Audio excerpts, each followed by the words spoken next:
Hi everyone, my name is Natalie Ledwell and this is The Inspiration Show. Today on the show, my special guest is going to be talking about her new book called The Power of Eight, Harnessing the Miraculous Energies of a Small Group to Heal Others, Your Life and the World. Can't wait to get into this. And also talking about an amazing peace experiment, intention experiment that's happening as well. But before I introduce my special guest, I just want to remind you that if you are watching this show live on Facebook or later on our YouTube channel, don't forget after the show is over to click the link below this video so you can take my 30-second quiz so we can figure out what's holding you back from success. So please let me introduce my special guest, the amazing Lynne McTaggart. How are you, Lynne? I am great, Natalie. Great to be with you. Yeah, pleasure to be here with you. Now, Lynne is coming to us from the UK. She has an American accent, but she does live in the UK. Lynne is also the author of the amazing and well-known, internationally well-known books, The Field, The Intention Statement, Intention Experiment, and The Bond. And of course, now The Power of Eight is her new book. So Lynne, you are what we would call a investigative journalist. So tell us a little bit about your story and how you got into writing about these particular subjects. I started a newsletter called What Doctors Don't Tell You because it was the end of a long journey of getting well. I was ill some 30 years ago, and I had what everybody would know as a faulty microbiome, but no one knew what it was at the time. And when I finally found a great nutritional pioneer to heal me, it was such an amazing and heady experience that my husband and I really wanted to tell the world about it. So we started this newsletter, which has now become a magazine. All these years later, it's in 16 countries. It's called What Doctors Don't Tell You, including the US, of course, and the UK and many other countries. But in the course of doing that work, which is month after month of looking at medical literature, what works in conventional and alternative medicine, mainly alternative medicine, we kept coming across really good studies of things like spiritual healing. And I kept thinking to myself, if somebody could take a thought and send it to someone else and make them better, that in itself undermines everything we think about how the world works. So I went on a quest really to find out why this could be. And that quest became a book, which was The Field. And it turned out that many scientists around the world were coming up with a small piece of what compounds into a completely new view of the world. And that we're all part of this amazing quantum energy field. So that was really sparked my curiosity. That was my first book in this subject. But there was something else that was really a bit of unfinished business for me, which was the scientists were all coming up with good evidence that thoughts are an actual something with the capacity to change physical matter. And so I kept wondering to myself, how far can you take this? Can we cure cancer with our thoughts? And mainly, let's stop using it to just manifest more stuff. Can we use it to heal the planet? And so that really became the intention experiment, which was not only the science of intention, and there's loads of it, but also an invitation to take part in the world's largest mind over matter experiment, because I put together my scientists that I knew from doing this work and the many hundreds of thousands of readers I have around the world. My books are now in 30 languages. I put them together and set them up as every so often, one of the scientists would set up a controlled experiment, and I'd invite my readers to come on, or an audience if I was speaking somewhere, and we would send intention to that target. Right. So with the intention experiment, we were talking about as a group, setting as like all having the same intention at the same time. So is this like a prayer, or is it, what does this look like? It's a little bit more directed than a prayer. What we found with our experiments, I've run 30 of them, by the way, of these major experiments, and 26 have shown measurable, positive, significant effects. And there's no drug out there that's got that kind of track record. But what we would do all the time is ask the audience, if it was a big intention experiment, or even if we had little groups of 8, to send the same thought at the same time. So it becomes one giant specific request. It's a little different from prayer because prayer is usually not that specific. It usually is, God, you take care of things. Thy will be done. You decide. Whereas intention is very much a very specific request. And in our experience, the more specific, the better. Right. So with the power of 8, you're talking about having these intention experiments, but with groups of 8 people. How did you come up with the number 8? The whole thing came about by accident. The book really is about the unexpected effects of practicing in little groups of 8. I was running my first workshop. I didn't know how to run a workshop. I thought, what am I going to do over a weekend? So I thought, well, I don't know. I'll put them in groups of 8 and have them send intention to one of the members of the group who has a health challenge. And so we did this, and I expected it would feel a little bit like getting a massage, a little feel-good exercise. And the next day when we asked our participants to come back and report on how they were, the people who had been sent intention lined up, each took the mic in turn, and they started talking about how they had arthritis for many years and they didn't have any pain anymore. Or they, one woman came in without her crutches. She had multiple sclerosis and she was so much better. Another woman had cataracts and she said she was 80% better. We had somebody with scoliosis who had to change the mirror of her car, the rear view mirror, because her back was so much straighter. And on and on and on, stories like this. And everywhere I ran these workshops, these incredible healings came about. So I was shocked by this because it was all by total accident. But what I found over time, and the book is all about my journey, trying to figure out what on earth happened to these people, we found there is this amazing rebound effect and also amplified effect of group intention. Doesn't matter how big the group is. 8 is a nice number because it's not too small to be a group, but it's not too big to be unwieldy. But there's no magic number in it. It's just a nice ideal number, I suppose. But that there's an amazing effect that happens to both the senders and the receivers. Right. And so with these intentions, do they have to be focused on someone in the group, or can it be focused on something outside of the group?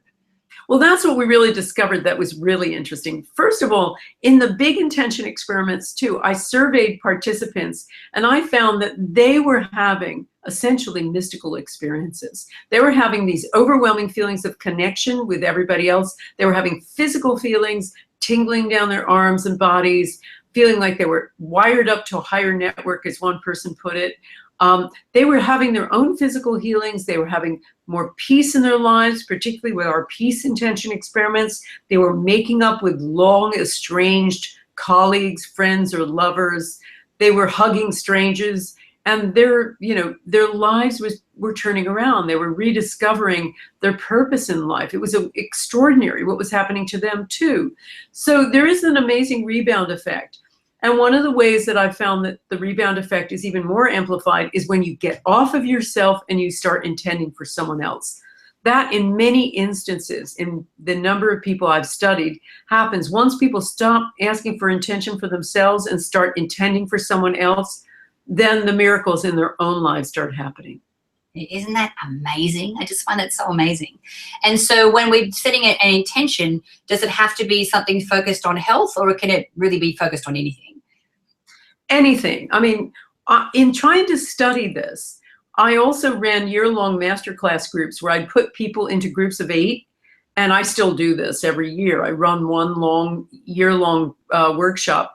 And in one of the cases in 2015, I started studying these people. I had them fill out forms and things every month, and I was looking at their changes in their lives. And many people had, it was whatever their intentions were set for. Some people had financial issues and they got unexpected windfalls or an amazing new job. Other people wanted to change their career, and they did. They set up completely new careers, dream type situations. Other people wanted to sort out their relationships. They did. Other people wanted to get over health issues. They did. I mean, the extraordinary thing about my people in my masterclass groups is, of the people, there were 250 in total, and 150 of them stayed working with the groups every week for a year. And of those people, pretty much 100% had major life transformations. It was amazing. It's incredible. Now, I know that with the intention experiment, and you actually have a new, an American peace experiment coming up. I know it starts on September 30th. So tell us a little bit about, the motivation behind this and what's entailed, and if people want to get involved. Well, I've run a number of peace intention experiments for Sri Lanka, for Afghanistan during the 9/11 anniversary of the, Twin Towers disaster, the 10th anniversary. And I felt America really is in need of healing. But there were two reasons for doing this, not just an area of America where we're focusing on. We're focusing on one of the most violent places in America. I'm not going to reveal it yet because I don't want people to start intending for it yet. And we're measuring it with a team of scientists, as we have done. This is a real live experiment. We're going to see if we can lower violence. But there's something else going on here too. What I noticed in that 9/11 experiment I ran is I ran it with thousands of Westerners and thousands of Muslims as well, invited them via a contact of mine in the Middle East who's very well known there. And I found that afterward, yes, it looked like we lowered violence. Certainly violence was lowered in those areas of Afghanistan afterward. But the more important effect was what happened between the participants. The Westerners, particularly the Americans and the Muslims, started Facebooking each other. They started instant messengering each other, and they began befriending each other, and finally really ended up forgiving each other. And so with America being so polarized, the real purpose of this peace intention experiment is to heal the hearts of most Americans, this divided America, and bring them together more. In my ideal scenario, we'd have groups of 8, and 4 of them would be Republicans and 4 of them would be Democrats, all intending for peace.